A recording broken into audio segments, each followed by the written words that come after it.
Divided Sky Foundation was founded by Trey Anastasio from the band Fish as a way to give back to people in recovery who are in need of services, both locally and nationally.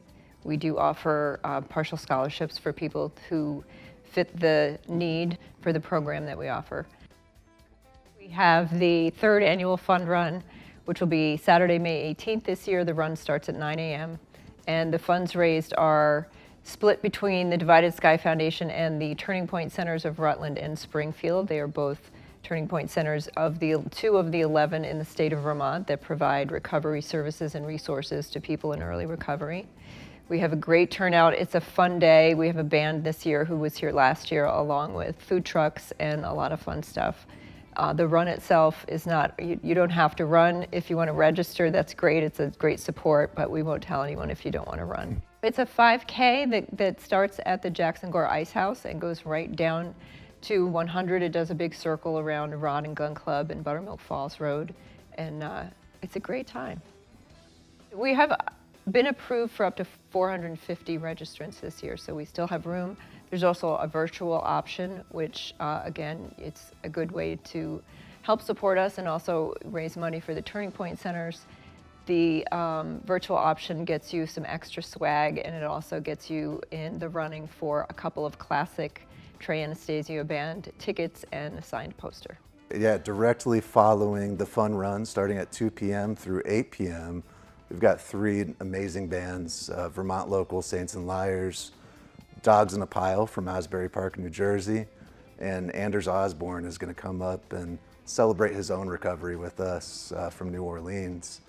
We're just really excited to kind of expand on the fun run a little bit.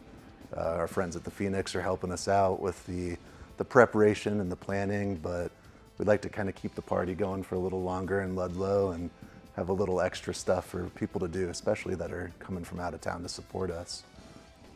The music should be over around 8 o'clock, but you don't have to go home. You could stay there. Entrance is a $20 suggested donation. If you can't afford it, that's okay too. We would still like you to join. We'll also have food trucks, food vendors, and pretty much everything will be pretty hyper local. We're definitely trying to support the Ludlow community throughout the event as much as we can. At the run, we have a vendor village, which is resources from around the state for recovery, whether it's just the Turning Point Centers or whether it's, I think Jenna's Promise might be coming, Working Fields might be there, just having it a larger resource group of people coming to help support recovery. And in addition to the vendor village, at the fun run, Music on the Mountain will feature national coordinators from a lot of yellow balloon groups. They're essentially just sober networks of people that meet at concerts. So since we have this long lineage from the Fellowship and Trey and the yellow balloon groups that were associated with Fish, and happen to have one of the national coordinators here in Ludlow, he's helping us by getting some folks out here to come celebrate with us. So we're really excited to show the diversity and recovery from Vermont to nationwide, and specifically those that are focusing on all aspects of recovery, whether it's AA or music. Friday afternoon from 3 to 7, there is bib pickup at the Ice House, Jackson Gore Ice House, and then the morning of the run starting at 7 a.m. All runners get free entrance into the music event directly after for free. If you're just coming out for the music, you can go to musiconthemtn.com and register on the Eventbrite if you'd like to pay the suggested donation. I mean, at the end of the day, we're really excited to be able to bring a non-clinical residential addiction program that kind of focuses on what's really needed for long-term recovery, especially to Trey's home state. I know he wanted to give back to the state that gave him so much.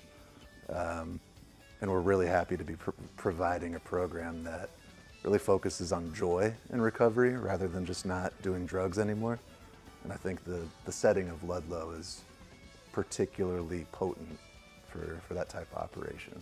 Ludlow has always been incredibly supportive of us. We've never had any pushback from the townsfolk, you know, the actual community that lives here all the time. And That is immeasurable. You know, we've always felt like the people that are local understand the need for recovery services here and have supported us. And everybody knows somebody who's struggled with addiction, whether it's close family or friend, or they might know someone who's, you know, who we've lost to their addiction. And the support that comes with that is incredible.